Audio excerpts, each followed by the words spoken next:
ഇന്ന് ചർച്ച ചെയ്യാനായി പോകുന്നത് 9ാം ക്ലാസ്സിലെ ഹിന്ദി പാഠഭാഗമായ ഒരു കഥയായ പക്ഷി ഓർ ദീമക്കാണ്. ആരാണ് പക്ഷി ഓർ ദീമക് എന്ന ഈ ഒരു മനോഹരമായ കഥ എഴുതിയിട്ടുള്ളത്?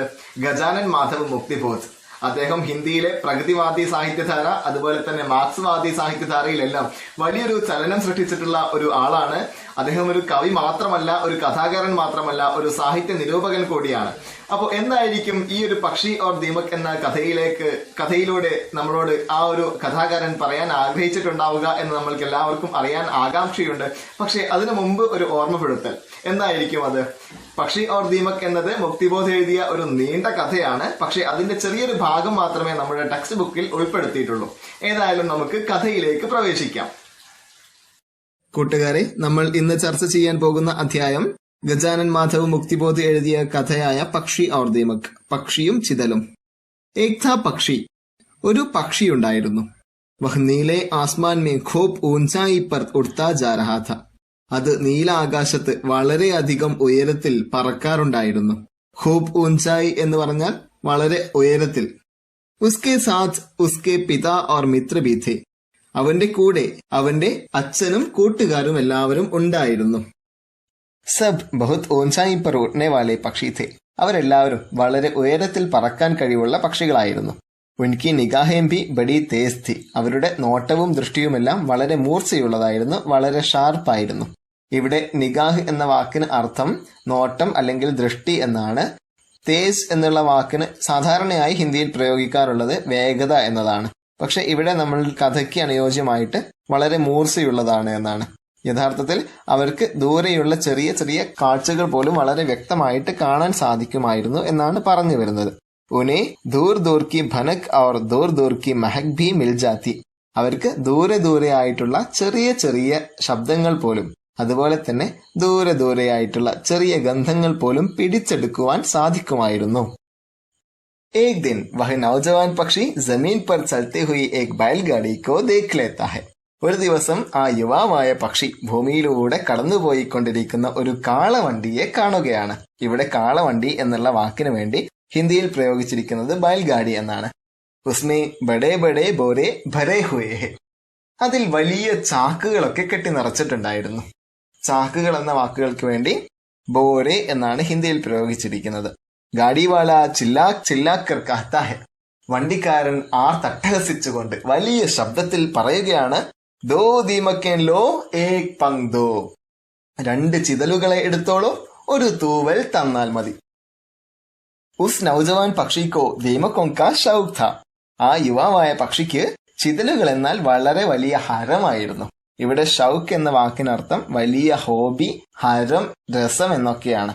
ഇവിടെ പക്ഷിക്ക് ചിതലുകളെ കഴിക്കാൻ വളരെ ഇഷ്ടമായിരുന്നു എന്നാണ് പറഞ്ഞു വരുന്നത്. വൈസേ തോ ഊഞ്ചേ ഉഡ്നെ വാലെ പഞ്ചിയോക്കോ ഹവാ മേ ഹി ബഹുത് സേ കീടെ തൈർത്തെ ഹുവേ മിൽ ജാത്തെ, സാധാരണയായിട്ട് ഉയരത്തിൽ പറക്കാറുള്ള പക്ഷികൾക്ക് ആകാശത്ത് തന്നെ നീന്തി കളിക്കുന്ന, പറന്ന് കളിക്കുന്ന ഒരുപാട് കീടങ്ങളെ തിന്നാനായി കിട്ടാറുണ്ടായിരുന്നു. ഉട്നേവാളി പഞ്ചിയോക്കോ എന്ന് പറഞ്ഞു കഴിഞ്ഞാൽ ഉയരത്തിൽ പറക്കുന്ന കിളികൾക്ക്, പഞ്ചി എന്ന് പറഞ്ഞാലും കിളികൾ എന്നാണ് അർത്ഥം. തൈർത്തെ ഹുവേ മിൽ ജാത്തെ എന്ന് പറഞ്ഞാൽ നീന്തി കളിക്കുന്ന ആ ഒരു കീടങ്ങളെ കിട്ടുമായിരുന്നു. അല്ലെങ്കിൽ തൈർത്തെ ഹുവേ എന്നുള്ള വാക്കിന് അർത്ഥം നീന്തുക അല്ലെങ്കിൽ ആകാശത്തിലൂടെ പറക്കുക എന്നൊക്കെയാണ് അർത്ഥം വരുന്നത്.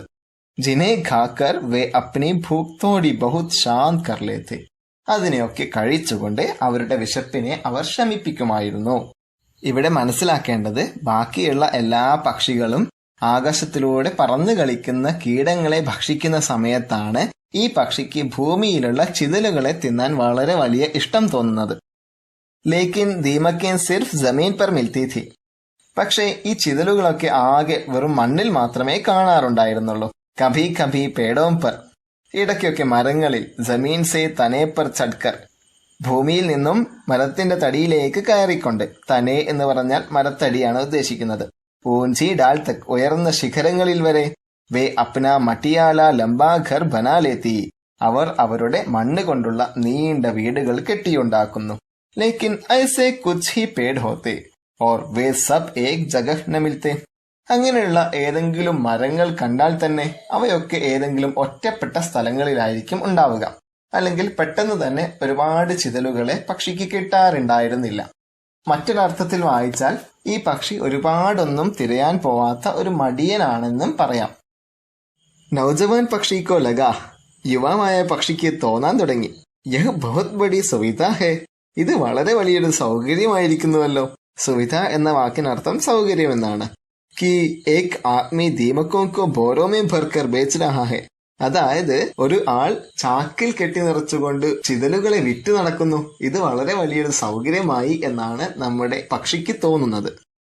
വഹ് അപ്പനി ഊഞ്ചായിയാ ചോഡ്കർ മണ്ടറാത്താ ഹുവാ നീച്ചെ ഉത്തർത്താ ഹെ, അവൻ അവന്റെ ഉയരങ്ങളെ വിട്ടുകൊണ്ട് ചുറ്റിത്തിരിഞ്ഞുകൊണ്ട് താഴേക്ക് ഇറങ്ങുകയാണ്. ഓർ പേഡ് കി ഏക് ഡാൽ പർ ബൈഠ് ജാത്താ ഹെ, അങ്ങനെ അവൻ ഒരു മരത്തിന്റെ ശിഖരത്തിൽ, ഒരു മരത്തിന്റെ ചില്ലയിൽ ഇരിക്കുകയാണ്. ഇവിടെ മണ്ടരാത്ത ഹുവ എന്ന് പറഞ്ഞാൽ ചുറ്റിത്തിരിഞ്ഞുകൊണ്ട് എന്ന് നമ്മൾക്ക് വായിക്കാം. അതുപോലെ തന്നെ ഏക് പേഡ് കി ഡാൽ എന്ന് പറഞ്ഞാൽ ഒരു മരത്തിന്റെ ചില്ല എന്നാണ് അർത്ഥം വരുന്നത്. ദോനോ കാ സൗദ തൈ ഹോ ജാത്താ ഹെ, അങ്ങനെ രണ്ടുപേരുടെയും വ്യാപാരം ഉറപ്പിക്കപ്പെടുകയാണ്. സൗദ എന്നുള്ള വാക്കിനർത്ഥം വ്യാപാരം, കരാർ, എഗ്രിമെന്റ് എന്നൊക്കെയാണ്. അപ്നി ചോൻ സെ ഏക് പർക്കോ ഖീഞ്ച് കർ തോട്നെ മേ ഉസ്സെ തക്ലീഫ് ഹോത്തി ഹെ, അങ്ങനെ തന്റെ കൊക്ക് കൊണ്ട് തന്റെ ശരീരത്തിലുള്ള ആ ചിറകിനെ വലിച്ചെടുത്ത് മുറിക്കുന്ന സമയത്ത് അല്ലെങ്കിൽ പൊട്ടിക്കുന്ന സമയത്ത് അവന് വല്ലാത്ത വേദന തോന്നിയിട്ടുണ്ടായിരുന്നു. ചോഞ്ച് എന്ന് പറഞ്ഞാൽ കൊക്ക് ആണ്. അതുപോലെ ഖീൻസ്കർ തോട്ന എന്ന് പറഞ്ഞാൽ വലിച്ചെടുക്കുക എന്നാണ്. പർ എന്ന് പറഞ്ഞാൽ ചിറക് അല്ലെങ്കിൽ തൂവലൊക്കെയാണ്. തക്ലീഫ് ഹോന എന്ന് പറഞ്ഞാൽ ബുദ്ധിമുട്ട് അനുഭവിക്കുക, പ്രയാസം അനുഭവിക്കുക എന്നൊക്കെയാണ്. ലേക്കിൻ ഉസേ വഹ് ബർദാഷ് കർ ലേത്താ ഹെ, പക്ഷെ ഇതൊക്കെ അവൻ സഹിച്ചു കളയുമായിരുന്നു. സഹിച്ചു കളയുന്നതിനാണ് ബർദാഷ് കർ ലേന എന്ന് പറയുന്നത്. മുഹ് മേ ബഡേ സ്വാദ് കെ സാത്ത് ദോ ദീമക്കെ ദബാക്കർ വഹ് പക്ഷി ഫുർസെ ഉഡ് ജാത്താ ഹെ, വായിൽ നല്ല സ്വാദോടുകൂടി രണ്ട് ചിതലുകളെ അടക്കി പിടിച്ചുകൊണ്ട് അവൻ ചിറകടി ശബ്ദത്തോടുകൂടി ആകാശത്തേക്ക് പറക്കുമായിരുന്നു.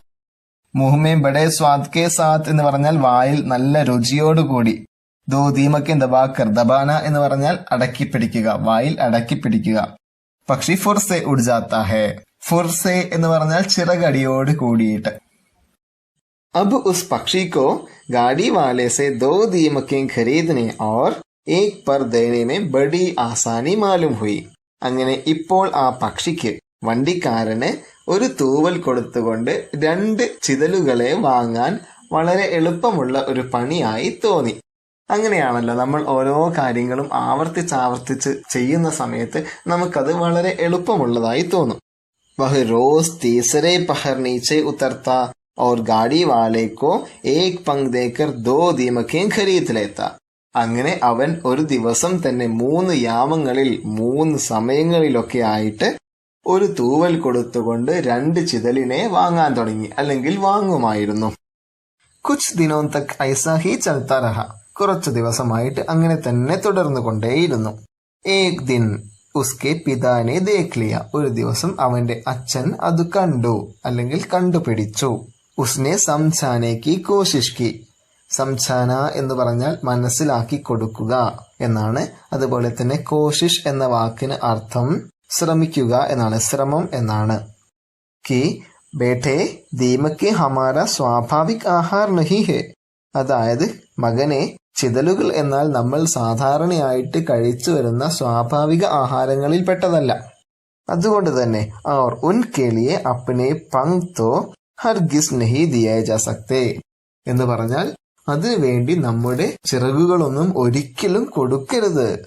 ഇപ്പോൾ നമ്മൾ വായിച്ച ഹർഗിസ് എന്ന പദം ചിലപ്പോൾ നിങ്ങൾ ആദ്യമായിട്ടായിരിക്കും കേൾക്കുന്നത്. ഹർഗിസ് എന്ന പദത്തിനർത്ഥം ഒരിക്കലും എന്നുള്ളതാണ്. ലേക്കിൻ പക്ഷേ ഉസ് നൗജവാൻ പക്ഷീനെ ബഡേ ഹി ഗർവ് സെ അപ്നാ മോഹ് ദൂസരി ഓർ കർ ലിയ, ആ യുവാവായ പക്ഷി വലിയ അഹങ്കാരത്തോടുകൂടി തന്റെ മുഖം മറ്റൊരിടത്തേക്ക് തിരിച്ചു കളഞ്ഞു. തന്റെ മുഖം മറ്റൊരിടത്തേക്ക് തിരിച്ചു കളയുക എന്നതിനർത്ഥം തന്റെ പിതാവിന്റെ വാക്കുകളെ അവൻ ധിക്കരിച്ചു കളഞ്ഞു, അല്ലെങ്കിൽ തന്റെ പിതാവിന്റെ വാക്കുകളിൽ നിന്നും പിന്തിരിഞ്ഞു കളഞ്ഞു എന്നൊക്കെ നമുക്ക് വായിക്കാം. ഉസേ ജമീൻ പർ ഉത്തർക്കർ ധീമഖേം ഖാനേക്ക് ചഡ് ലഗ് ഗയി തി, അതായത് അവന് ഭൂമിയിലേക്ക് ഇറങ്ങിക്കൊണ്ട് ചിതലിനെ തിന്നുന്നതിൽ വലിയ ഒരു ഹരം കിട്ടിത്തുടങ്ങിയിരുന്നു. അബ് ഉസൈനത്തോ ദൂസരെ കീഴെ അച്ഛേ ലഗ്തേ, ഇപ്പോഴവന് മറ്റ് പ്രാണികളെ ഒന്നും ഇഷ്ടപ്പെടുന്നില്ല. ന ഫൽ ന അനാജ് കെ ദാനെ, മറ്റ് പഴവർഗ്ഗങ്ങളോ മറ്റ് ധാന്യമണികളോ ഒന്നും അവന് ഇഷ്ടപ്പെടുന്നേയില്ല. ദീമക്കോं കാ ഷൗക്ക് അബ് ഉസ് പർ ഹാവി ഹോ ഗയാ ഥാ. ചിതലിനെ കഴിക്കുന്നതിലുള്ള ഹരം മറ്റെന്തിനേക്കാളും മറ്റെല്ലാ കാര്യത്തെയും കീഴ്പ്പെടുത്തി കളഞ്ഞിരുന്നു എന്നാണ് പറയുന്നത്. ഇവിടെ ഹാവി ഹോഗയ എന്ന വാക്കിന് അർത്ഥം കീഴ്പ്പെടുത്തുക എന്നതാണ്. ലേക്കിൻ ഐസ കിത്തനെ ദിനോം തക് ചൽത്ത. പക്ഷെ ഇതൊക്കെ എത്ര നാളുകൾ അങ്ങനെ നീണ്ടു നിൽക്കും? ഉസ്കെ പങ്കോം കി സംഖ്യ ലഗാതാർ ഘട്തി ചലി ഗയി. അവന്റെ ചിറകുകളുടെ അല്ലെങ്കിൽ തൂവലുകളുടെ എണ്ണം അങ്ങനെ ക്രമേണയായി സാവധാനത്തിൽ കുറഞ്ഞുകൊണ്ടേയിരുന്നു. ലഗാതാർ ഘട്തി ചലി ഗയി എന്ന് പറഞ്ഞാൽ സാവധാനത്തിൽ കുറഞ്ഞുകൊണ്ടേ ഇരിക്കുക എന്നാണ്. അബ് വഹ് ഊൻചായിയോം പർ അപ്ന സന്തുലൻ സാത്ത് നഹി സക്താ ഥാ. ഒരു പക്ഷിക്ക് പറക്കുന്ന സമയത്ത് ഏറ്റവും കൂടുതൽ ആവശ്യം എന്താണ്? ചിറകുകളല്ലേ. ആ ചിറകുകളെ ഒരു ബാലൻസിൽ അങ്ങനെ മെയിൻറ്റെയിൻ ചെയ്ത് നിർത്തുക എന്നത് വളരെ പ്രധാനമാണ്. അപ്പോ ഇവിടെ എന്താണ് പറയുന്നത്? ഊൻചായിയോം പർ അപ്ന സന്തുലൻ സാത്ത് നഹി സക്താ ഥാ. ഉയരങ്ങളിലേക്ക് പറന്നു പോകുന്ന സമയത്ത് തന്റെ ചിറകുകളെ ആ ഒരു ബാലൻസിൽ അവന് നിർത്താൻ കഴിയുന്നില്ലായിരുന്നു എന്നാണ് പറയുന്നത്. ഊൻചായിയോം പർ എന്ന് പറഞ്ഞാൽ ഉയരങ്ങളിൽ എന്നാണ്. ന ബഹുത് സമയത്തേക്ക് പങ്ക് ഉസെ സഹാര ദേ സക്തേ ഥേ. ഒരുപാട് സമയങ്ങളിലേക്കൊന്നും തന്റെ ചിറകിനെ തന്നെ സഹായിക്കാനും ആവുന്നില്ലായിരുന്നു. എന്തുകൊണ്ടാണ് തന്റെ ചിറകിനെ തന്നെ പറക്കാൻ സഹായിക്കാൻ കഴിയാതിരിക്കുന്നത്? തന്റെ ചിറകുകൾ വളരെ ശോഷിച്ചു പോയിരിക്കുന്നു. തന്റെ ശരീരം പോലും വളരെയധികം ശോഷിച്ചു പോയിരിക്കുന്നു. അപ്പോ ആ ഒരു അവസ്ഥയിൽ പക്ഷിക്ക് പറക്കാൻ തന്നെ നന്നായി ബുദ്ധിമുട്ടുണ്ടായിരുന്നു എന്നാണ് നമ്മൾ മനസ്സിലാക്കേണ്ടത്. ആകാശ് യാത്രയ്ക്ക് ദൗരാൻ. ആകാശയാത്രകളുടെ സമയങ്ങളിൽ അല്ലെങ്കിൽ ഇടവേളകളിൽ ഉസേ ജൽദി ജൽദി പഹാഡി ചട്ടാനോ പർവ്വതങ്ങളുടെ പാറക്കെട്ടുകളിൽ പേടോങ്കി ചോട്ടിയോ മരത്തിന്റെ ഉയർന്ന ശിഖരങ്ങളിലും ചില്ലകളിലുമൊക്കെ ഗുബന്തോ അവർ ബുർസോം പർ ഗോപുരങ്ങളിലും അതുപോലെ തന്നെ താഴികക്കുടങ്ങളിലും. ഗുബന്ത് എന്ന് പറഞ്ഞാൽ താഴികക്കുടം എന്നാണ് അർത്ഥം. നമ്മൾ വലിയ കെട്ടിടങ്ങൾക്കും വലിയ ക്ഷേത്രങ്ങൾക്കുമൊക്കെ മുകളിൽ ആയിട്ട് ഒരു മിനാരം പോലെയൊക്കെ ഒരു കാര്യം കാണാറില്ലേ? അതിനെയാണ് നമ്മൾ താഴികക്കുടം എന്ന് വിളിക്കാറുള്ളത്. ബുർസോം എന്ന് പറഞ്ഞാൽ മിനാരം, ഗോപുരം എന്നൊക്കെ നമ്മൾക്ക് മനസ്സിലാക്കാം. ബുർസോം പർ ഹാഫ്തേ ഹുവേ ബൈറ്റ് ജാനാ പഡ്താ. ഇങ്ങനെയുള്ള കാര്യങ്ങൾക്കൊക്കെ മുകളിലായിക്കൊണ്ട് പറക്കുന്ന സമയങ്ങളിൽ ക്ഷീണിതനായിക്കൊണ്ട് ഹാഫ്തേ ഹുവേ ബൈറ്റ് ജാനാ പഡ്താ, അവന് കിതച്ചുകൊണ്ട് ഇരിക്കേണ്ടി വന്നു എന്നാണ് പറയുന്നത്. ഉസ്കെ പരിവാർ വാലെ തഥാ മിത്ര ഊൻചായിയോം പർ തൈർത്തേ ഹുവേ ആകെ ബഡ് ജാത്തെ. അവന്റെ കുടുംബത്തിലുള്ള മറ്റ് പക്ഷികളൊക്കെ അതുപോലെ തന്റെ കൂട്ടുകാരനും ഉയരങ്ങളിൽ നീന്തി തുടിച്ചുകൊണ്ട് പറന്നുകൊണ്ട് മുന്നോട്ടു പോകുന്നു. വഹ് ബഹുത് പിച്ചഡ് ജാത്ത. പക്ഷേ അവൻ അങ്ങനെ പിന്നിലായി പോവുകയാണ്. എന്തുകൊണ്ടായിരിക്കും? തന്റെ ശരീരം ക്ഷീണിച്ചിട്ടുണ്ട്. അതുകൊണ്ട് തന്നെ മറ്റു പക്ഷികളെപ്പോലെ തനിക്ക് പറക്കാൻ സാധിക്കുന്നില്ല എന്നാണ് കഥയിലൂടെ കഥാകാരൻ ഉദ്ദേശിക്കുന്നത്. ഫിർ ഭി ധീമക് ഖാനെ കാ ഉസ്കാ ഷൗക്ക് കം നഹി ഹുവ. പക്ഷെ എങ്കിൽ പോലും എന്നിട്ട് പോലും ആ ചിതലിനെ കഴിക്കാനുള്ള കൊതി അവനിൽ നിന്ന് വിട്ട് മാറിയിട്ടില്ല. ഷൗക്ക് കം നഹി ഹുവ എന്ന് പറഞ്ഞാൽ ആ ഒരു കൊതി അവനിൽ കുറഞ്ഞിട്ടില്ല എന്നാണ് പറയുന്നത്. ദീമക്കോं के लिए गाड़ी वाले को वह अपने पंख तोड़ तोड़ कर देता रहा. ചിതലുകളെ കഴിക്കാൻ വേണ്ടി തന്റെ ചിറകുകളെ പൊട്ടിച്ച് പൊട്ടിച്ച് അല്ലെങ്കിൽ മുറിച്ചുകൊണ്ട് തന്റെ വണ്ടിക്കാരനെ കൊടുത്തുകൊണ്ടേയിരുന്നു. ആര്? നമ്മുടെ പക്ഷി. അപ്പൊ എന്താണ് പറഞ്ഞുകൊണ്ടിരിക്കുന്നത് ഈ ഒരു പാരഗ്രാഫില്? തന്റെ ചിറകുകൾ അങ്ങനെ പൊട്ടിച്ചു കൊടുത്തുകൊണ്ടേയിരിക്കുകയാണ് പക്ഷി തന്റെ ആ ഒരു വണ്ടിക്കാരന് വേണ്ടിയിട്ട്, നല്ല സ്വാദുള്ള ചിതലുകളെ കഴിക്കാൻ വേണ്ടിയിട്ട്. പക്ഷെ എന്താണ് അവിടെ ഒരു ആഫ്റ്റർ എഫക്റ്റ് എന്ന് പറഞ്ഞു കഴിഞ്ഞാൽ, മറ്റുള്ള പക്ഷികളൊക്കെ ആകാശത്തിൽ വളരെ ഉയരത്തിൽ നീന്തി തുടിച്ചുകൊണ്ടിരിക്കുന്ന സമയത്ത്, പറന്നുകൊണ്ടിരിക്കുന്ന സമയത്ത് ഈ പക്ഷി മാത്രം തന്റെ ശോഷിച്ച ശരീരത്താൽ, തന്റെ ശോഷിച്ച ചിറകുകളാൽ വളരെ പിന്നിലായി പോകുന്ന ഒരു കാഴ്ചയാണ് കണ്ടുകൊണ്ടിരിക്കുന്നത്. താഴികക്കുടങ്ങളിലും മിനാരങ്ങളിലും ഗോപുരങ്ങളിലും പർവ്വതങ്ങൾക്കിടയിലുള്ള പാറക്കെട്ടുകളിലും മരത്തിന്റെ ചില്ലകളിലുമൊക്കെ ക്ഷീണിതനായിക്കൊണ്ട് ഇടയ്ക്കിടെ ഇരിക്കേണ്ടതായിട്ട് നമ്മുടെ പക്ഷിക്ക് വരികയാണ്. ഫിർ ഉസ്നെ സോച്ചാ കി ആസ്മാൻ മേ ഉഡ്നാ ഹി ഫിസുൽ ഹൈ. പിന്നെ അവനങ്ങനെ തോന്നാൻ തുടങ്ങി, ആകാശത്ത് പറക്കുന്നത് പോലും എത്ര വ്യർത്ഥമായ കാര്യമാണ്. ഒന്ന് ആലോചിച്ച് നോക്കുക, ഒരു പക്ഷിയാണ് അങ്ങനെ പറയുന്നത്. പക്ഷികളുടെ സാധാരണ കാര്യങ്ങളിൽ പെട്ടതാണ് ആകാശത്ത് പറക്കുക എന്നൊക്കെ. പക്ഷെ നമ്മുടെ പക്ഷി വെറും മടിയനായിക്കൊണ്ട് അസ്വാഭാവികമായിട്ടുള്ള ആഹാരങ്ങൾ ഭൂമിയിൽ നിന്ന് കഴിച്ചുകൊണ്ട് എല്ലാ സുഖഭോഗങ്ങളും ആസ്വദിച്ചുകൊണ്ട് താഴെ അങ്ങനെ കഴിഞ്ഞുകൂടുമ്പോഴാണ് പക്ഷിക്ക് ഇങ്ങനെയൊക്കെ തോന്നുന്നത്. വഹ് മൂർഖോം കാ കാം ഹെ. ആകാശത്ത് പറക്കുക എന്നാൽ അത് വിഡ്ഢികളുടെ ഒരു പണിയാണ്. മൂർഖ് എന്ന് പറഞ്ഞാൽ വിഡ്ഢി എന്നാണ് അർത്ഥം. ഉസ്കി ഹാലത്ത് യഹ് താ കി അബ് വഹ് ആസ്മാൻ മേ ഉഡ് നഹി സക്താ ഥാ. ഇപ്പോഴവന്റെ അവസ്ഥ എന്തായിരുന്നു എന്നറിയാമോ? അവന്റെ അവസ്ഥ ആകാശത്ത് പറക്കാൻ പോലും പറ്റാത്ത ഒരു അവസ്ഥയിലായിരുന്നു. ഞാൻ നേരത്തെ പറഞ്ഞു പക്ഷിക്ക് മടിയുണ്ട്. പക്ഷെ മടി മാത്രമല്ല, അവന്റെ ശരീരത്തിൽ നിന്നും ചിറകുകൾ ഓരോന്നായി കുറഞ്ഞുകൊണ്ടിരിക്കുന്ന സമയത്ത് അവന് ആകാശത്തിലൂടെ പറക്കാൻ പോലും പറ്റാതായിക്കൊണ്ടിരിക്കുന്നു. വഹ സിർഫ് ഏക് പേഡ് സെ ഉഡ്കർ ദൂസരെ പേഡ് തക് പഹുഞ്ച് പാത്ത. അവന് ഒരു മരത്തിൽ നിന്ന് തൊട്ടടുത്ത മറ്റൊരു മരത്തിലേക്ക് പറക്കാൻ മാത്രം പറ്റിയിരുന്നു. എന്തുകൊണ്ടാണ്? ശരീരം അങ്ങനെ ശോഷിച്ചു പോവുകയാണ്. ധീരെ ധീരെ ഉസ്കി യഹ് ശക്തി ഭി കം ഹോത്തി ഗയി. ക്രമേണയായിട്ട് സാവധാനത്തിൽ അവന്റെ ആ ശക്തി പോലും വളരെ ദുർബലമായി, വളരെ കുറഞ്ഞുകൊണ്ടിരുന്നു. और एक समय वह आया जब वह बड़ी मुश्किल से पेड़ की एक डाल से लगी हुई दूसरी डाल पर चलकर फूदकर पहुंचता. അതായത് പിന്നെ അങ്ങനെയൊരു സമയം വന്നു. എങ്ങനെയാണ് വന്നത്? ഒരു മരത്തിന്റെ തന്നെ ഒരു ചില്ലയിൽ നിന്ന് വളരെയധികം കഷ്ടം സഹിച്ചുകൊണ്ട് മറ്റൊരു ചില്ലയിലേക്ക് കഷ്ടപ്പെട്ട് വേച്ച് നടന്നുകൊണ്ട് പോവാൻ വേണ്ടി തുടങ്ങി. എന്തുകൊണ്ടാണ്? പറക്കാൻ സാധിക്കുന്നില്ല നമ്മുടെ പക്ഷിക്ക്. ലേക്കിൻ ദീമക് ഖാനെ കാ ഷൗക്ക് നഹി ഛോട്ടാ. പക്ഷെ എന്താണ് അവിടെയും സംഭവിച്ചത്? ശരീരം ഇത്രമാത്രം ശോഷിച്ചു പോയിട്ടും നമ്മുടെ പക്ഷിക്ക് ദീമക്കിനെ കഴിക്കുന്നതിലുള്ള, അല്ലെങ്കിൽ ചിതലിനെ കഴിക്കുന്നതിലുള്ള ആ ഒരു രസം അതുവരെ വിട്ടുപോയിട്ടില്ലായിരുന്നു. ദീമക് ഖാനെ കാ ഷൗക്ക് നഹി ഛോട്ടാ. നഹി ഛോട്ടാ എന്ന് പറഞ്ഞു കഴിഞ്ഞാൽ അത് വിട്ടുപോയിട്ടില്ലായിരുന്നു എന്നൊക്കെ നമ്മൾക്ക് മനസ്സിലാക്കാം. ബീച്ച് ബീച്ച് മേ ഗാഡി വാല ബുത്താ ദേ ജാത്ത. ഇടയ്ക്കിടെയായിട്ട് ആ വണ്ടിക്കാരൻ പറ്റിച്ചു കളയുന്നു. ബുത്താതെ ജാന എന്ന് പറഞ്ഞാൽ പറ്റിച്ചു കളയുക, തട്ടിപ്പ് നടത്തുക എന്നൊക്കെയാണ് അർത്ഥം.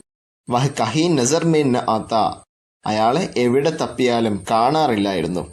നസർ എന്ന് പറഞ്ഞാൽ നോട്ടം എന്നാണ്. നസർ മേ ന ആന എന്ന് പറഞ്ഞാൽ നോട്ടത്തിൽ പോലും വരില്ല എന്നുള്ള അർത്ഥത്തിലാണ് പറഞ്ഞിരിക്കുന്നത്. പക്ഷി ഉസ്കെ ഇന്ദസാർ മേ ഖുൽത്താ രഹ്താ. പക്ഷി അയാൾക്ക് വേണ്ടിയുള്ള കാത്തിരിപ്പിൽ ഉരുകിക്കൊണ്ടിരുന്നു. ഖുൽത്താ രഹ്ന എന്ന് പറഞ്ഞാൽ ഉരുകിക്കൊണ്ടിരിക്കുക, ക്ഷീണിച്ചു പോവുക എന്നൊക്കെയാണ് അർത്ഥം വരുന്നത്. അയാളുടെ കാത്തിരുന്നുകൊണ്ട് ക്ഷീണിച്ചു പോവുകയാണ് പക്ഷി ഇവിടെ. ലേക്കിൻ ദീമകും കാ ഷൗഖ് ജോ ഉസേ താ. അവന് ദീമക്കിലുള്ള ഒരു കൊതി ഇപ്പോഴും ഉണ്ടല്ലോ. ഉസ്നെ സോച്ച. അവൻ ആലോചിച്ചു. മേ ഖുദ് ദീമക്കെ ടൂട്ടൂങ്ക.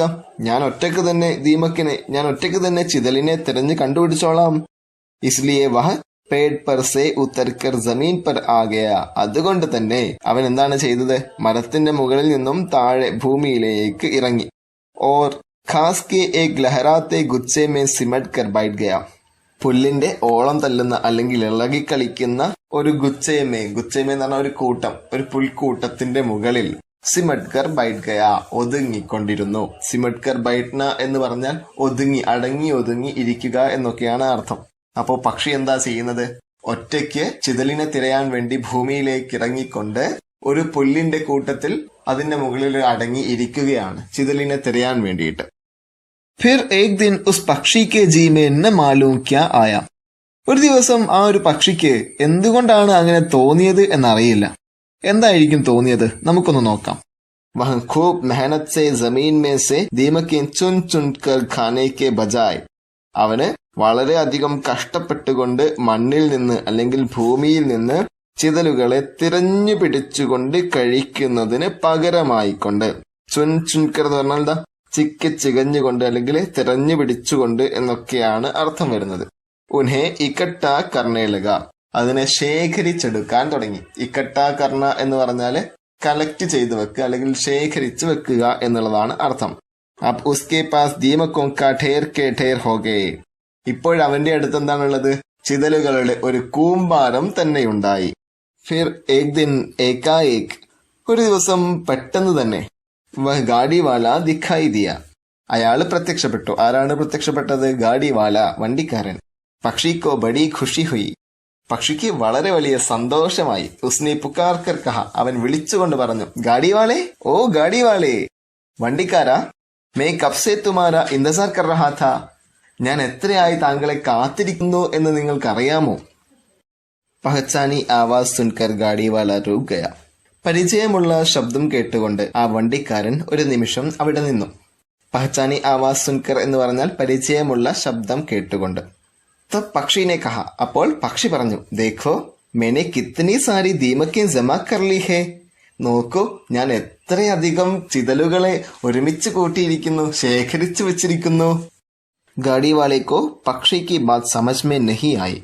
വണ്ടിക്കാരന് പക്ഷി പറഞ്ഞ കാര്യം മനസ്സിലായില്ല. ഉസ്നെ സിർഫ് ഇത്ന കഹ തോ മേ ക്യാ കരൂ. പക്ഷെ അയാൾ ഇത്ര മാത്രം പറഞ്ഞു. അതിന് ഞാനിപ്പോ എന്താ ചെയ്യേണ്ടത്? യേ മേരി ദീമക്കൻ ലേലോ അവർ മേരെ പങ്ക് മുझे വാപ്പസ് കർ ദോ. എന്റെ ഈ ചിതലുകളെയൊക്കെ നിങ്ങൾ എടുത്തോളൂ, എന്റെ ചിറകിനെ നിങ്ങൾ തിരിച്ചു തരൂ. പക്ഷി ഉത്തരം പറഞ്ഞു. ഗാഡിവാല ഠഠാക്കർ ഹസ്പട. വണ്ടിക്കാരൻ ഉച്ചത്തിൽ ചിരിച്ചു. ഉസ്നെ കഹ, അയാൾ പറഞ്ഞു, ബേഖൂഫ്, मैं दीमक के बदले पंख लेता हूँ, पंख के बदले दीमक नहीं. ഹേ മരമണ്ട, ഞാൻ ദീമക്കിന് പകരം ചിറകാണ് വാങ്ങുന്നത്, അല്ലാതെ ചിറകിന് പകരം ദീമക്ക് ഞാൻ വാങ്ങുന്നില്ല. ഇപ്പൊ ഒരു കാര്യം ശ്രദ്ധിച്ചാൽ മനസ്സിലാവും. ഇപ്പൊ ആദ്യമായിട്ടാണ് പക്ഷി ദീമക്കിനെ കൊടുത്തുകൊണ്ട് ചിറകിനെ വാങ്ങാൻ ശ്രമിക്കുന്നത്. അതായത് പക്ഷിക്ക് പറക്കാൻ ഇപ്പൊ നന്നായിട്ട് ആഗ്രഹമുണ്ട്, പക്ഷേ പക്ഷിക്ക് പറക്കാനാവുന്നില്ല. പക്ഷിക്ക് തന്റെ തെറ്റ് മനസ്സിലായി തുടങ്ങിയിട്ടുണ്ട്. അതെങ്ങനെയെങ്കിലും തിരിച്ചു പിടിക്കാൻ, അല്ലെങ്കിൽ തനിക്ക് തിരിച്ചു പോകാൻ ഒരു ആഗ്രഹം ഇപ്പോ പക്ഷിക്ക് കാണാൻ സാധിക്കുന്നു. ഗാഡിവാലേനെ പങ്ക് ശബ്ദ പർ ബഹുത് ജോർ ദിയാ ഥാ. വണ്ടിക്കാരൻ സംസാരിക്കുന്ന സമയത്ത് പങ്ക് എന്ന വാക്കിന് വല്ലാത്തൊരു ബലം പ്രയോഗിച്ചിട്ടുണ്ടായിരുന്നു. ഗാഡിവാല ചൽ ഗയ. വണ്ടിക്കാരൻ അങ്ങനെ കടന്നുപോയി. പക്ഷി ഛട്പടാക്കർ രഹ് ഗയ. നമ്മുടെ പക്ഷി ഞെട്ടിയ ഭാവത്തിൽ വല്ലാതെ ഒന്ന് ഉലഞ്ഞുപോയി എന്നാണ് പറയുന്നത്. ഛട്പടാന എന്ന് പറഞ്ഞാൽ വല്ലാതെ ഉലഞ്ഞു പോവുക, വീഴാൻ പോവുക, ആ തരത്തിൽ ഞെട്ടിത്തരിച്ചിരിക്കുന്ന ആ ഒരു കാര്യത്തിനാണ് ഛട്പടാന എന്ന് പറയുന്നത്. ഏക് ദിൻ ഏക് കാലി ബില്ലി ആയി ഔർ അപ്നെ മുഹ് മേ ഉസേ ദബാക്കർ ചലി ഗയി. ഒരു ദിവസം ഒരു കറുത്ത പൂച്ച വന്ന് അതിനെ, അതായത് നമ്മുടെ പക്ഷിയെ കടിച്ചു പിടിച്ചുകൊണ്ട്, അടക്കി പിടിച്ചുകൊണ്ട് കടന്നു കളഞ്ഞു. तब उस पक्षी का खून टपक टपक कर जमीन पर बूंदों की लकीर बना रहा था. അപ്പോൾ ആ പക്ഷിയുടെ ചോര ഇറ്റിറ്റായി താഴേക്ക് വീണുകൊണ്ട് തുള്ളികളുടെ ഒരു നിര തന്നെ സൃഷ്ടിക്കുന്നുണ്ടായിരുന്നു. പക്ഷി ഇവിടെ മരിക്കുകയാണ്. അതിന് സാഹിത്യത്തിന്റെ ഭാഷയിലാണ് ചോര ഇറ്റിറ്റായി വീണുകൊണ്ടിരിക്കുന്നു, അതിനൊരു രേഖ സൃഷ്ടിച്ചുകൊണ്ടിരിക്കുന്നു എന്നെല്ലാം പറയുന്നത്. അഹങ്കാരം ശമിച്ച പക്ഷി അവസാനം മരിച്ചു പോകുന്ന ഒരു കാഴ്ചയാണ് മുക്തിബോധിന്റെ ഈ കഥയിലൂടെ മനസ്സിലാക്കാൻ സാധിക്കുന്നത്. ഇതിൽ നമ്മൾ ലക്കീർ എന്ന പദം കണ്ടു. ലക്കീർ എന്ന വാക്കിനർത്ഥം നിര, രേഖ എന്നെല്ലാമാണ്. ടപ്പക് ടപ്പക് എന്ന് പറഞ്ഞാൽ ഇറ്റിറ്റായി വീണുകൊണ്ടിരിക്കുന്ന തുള്ളികളെയാണ് ടപ്പക് ടപ്പക്ന എന്ന് പറയാം. ഡ്രോപ്സ് ആയിട്ട് കൊണ്ട് താഴേക്ക് വീണുകൊണ്ടിരിക്കുക. കൂട്ടുകാരെ, നമ്മൾ ഇതുവരെ പറഞ്ഞിട്ടുണ്ടായിരുന്നത് പക്ഷി ഓർ ദീമക് എന്ന കഥയായിരുന്നു. ഇതിൽ നിന്നും എന്താണ് മനസ്സിലായത്? സിമ്പിളായിട്ട് പറയുകയാണെങ്കിൽ ഒരു അഹങ്കാരം അല്ലെങ്കിൽ അതിമോഹം ശമിച്ച ഒരു പക്ഷിയെ കുറിച്ചാണ്. പക്ഷെ അതിനുമപ്പുറം എന്താണ് എന്നാണ് നമ്മൾ മനസ്സിലാക്കേണ്ടത്. നമ്മുടെ മനുഷ്യന്മാരും അതുപോലെ തന്നെ ഈ ഒരു കിളിയും തമ്മിൽ, ഈ ഒരു പക്ഷിയും തമ്മിൽ എന്തോ ഒരു ബന്ധമില്ലേ? നമ്മൾ എന്താണ് നമ്മുടെ ചുറ്റുപാടുമുള്ള നന്മകളെയും ഒക്കെ മറന്നുകൊണ്ട് പുതിയ ഓരോ കാര്യങ്ങളൊക്കെ വെട്ടിപ്പിടിക്കാനായി അതിമോഹത്തോട് കൂടിയിട്ടും അധികാരഭാവത്തോട് കൂടിയിട്ടെല്ലാം നമ്മൾ ഓരോ കാര്യത്തിലേക്ക് മുന്നോട്ട് നീങ്ങിക്കൊണ്ടിരിക്കുകയാണ്. പക്ഷെ ഈ മാറ്റങ്ങളെല്ലാം നമ്മൾക്ക് എപ്പോഴും ആരോഗ്യകരമാവണമെന്നില്ല, സുഖകരമാവണമെന്നില്ല. അപ്പോൾ ഇത്തരത്തിലുള്ള കാര്യങ്ങളൊക്കെ നമ്മൾ നോക്കുന്ന സമയത്ത് പെട്ടെന്നൊന്ന് ആലോചിച്ച് നോക്കുക. നമ്മൾ കഴിക്കുന്ന ഭക്ഷണം, നമ്മുടെ നാടൻ വിഭവങ്ങളൊക്കെ ഒരുപാട് വിഭവങ്ങൾ നമുക്ക് കിട്ടുന്നുണ്ട്. പക്ഷെ അതിനൊക്കെ പിറകെ നമ്മൾ പോയിട്ട് ഇപ്പൊ ഫാസ്റ്റ് ഫുഡ് അതുപോലെയുള്ള മറ്റൊരുപാട് കാര്യങ്ങളിലേക്ക് നമ്മൾ പിറകെ ഓടിക്കൊണ്ടിരിക്കുകയാണ്. ഇതിന്റെയൊക്കെ ഫലമായിട്ട് നമ്മൾക്ക് എന്താണ് വരാനുള്ളത്? ഒട്ടനവധി അസുഖങ്ങളും മറ്റുമാണ്. ഞാൻ ചെറിയൊരു കാര്യം സൂചിപ്പിച്ചു എന്നത് മാത്രം. ഭക്ഷണത്തിന്റെ കാര്യത്തിൽ മാത്രമല്ല, ഇത്തരത്തിലുള്ള സാംസ്കാരികമായിട്ടുള്ള ഒരുപാട് കാര്യങ്ങളിലെല്ലാം നമ്മൾ മറ്റുള്ള ഓരോ സംസ്കാരങ്ങളെയും ഒക്കെ ആവേശത്തോടു കൂടിയിട്ട് സ്വാംശീകരിക്കാൻ ശ്രമിച്ചുകൊണ്ടിരിക്കുകയാണ്. പക്ഷെ അതിൽ നിന്ന് നമ്മൾ മറന്നു പോകേണ്ടാത്തൊരു കാര്യമുണ്ട്. നമ്മുടെ നന്മകളെ അതേപോലെ തന്നെ നമ്മൾ നിലനിർത്തേണ്ടതുണ്ട്. അങ്ങനെയാണെങ്കിൽ മാത്രമേ നമ്മൾക്ക് ഈ ഒരു കഥയിലെ പക്ഷിയാവാതെ നമ്മൾക്ക് നല്ല മനുഷ്യന്മാരായിട്ട് ആരോഗ്യത്തോടു കൂടിയിട്ട് സമൂഹത്തിൽ ജീവിക്കാൻ ആവൂ എന്നാണ് നമ്മൾ മനസ്സിലാക്കേണ്ടത്.